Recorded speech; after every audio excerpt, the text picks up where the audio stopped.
Tonight after a cyclist is killed today in a crash with a tow truck. Now this happened in southeast Portland at the intersection of Cesar Chavez Boulevard and Gladstone, not far from where another cyclist was hurt just a few weeks ago.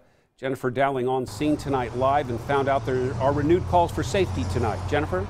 Good evening, Jeff. Folks have been coming here all night, leaving flowers to remember the victim of this horrific crash today. Also, just about 10 minutes ago, this white ghost bike was changed here to also honor the victim, symbolic of a cyclist who lost their life in Portland. Now, the accident happened here in this intersection. The bike was heading westbound, the truck heading east when they collided. A group that promotes bicycle safety says a change in this traffic signal here might have made the difference.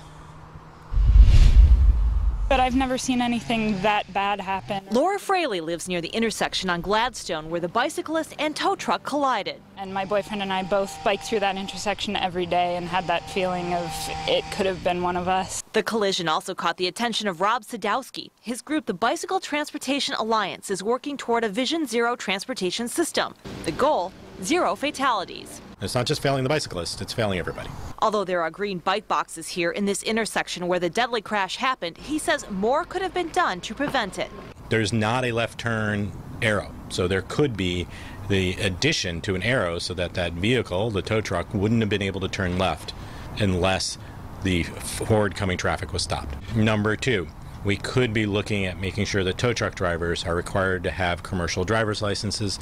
Meanwhile, there are those who feel generally bicyclists bear responsibility too. He says that's also part of the vision. What do you say to critics of bicyclists that say those on bikes need to be more careful as well? All of us have to be more careful. One of the parts of our recommendations that's in our Vision Zero report that we have online is that we should all be driving, walking, operating vehicles, bicycles in a way that's safe and defensive. That's one of our very clear recommendations. In this case, it does not appear that the bicyclist was behaving inappropriately. And Rob says there is legislation in the State House that would form a statewide Vision Zero task force. Also, the city of Portland has been working on their own Vision Zero plan, and they're starting to implement some of those changes. Jeff, back to you. The haunting image of that ghost bike, it reminds us how dangerous it can be. Jennifer, thank you.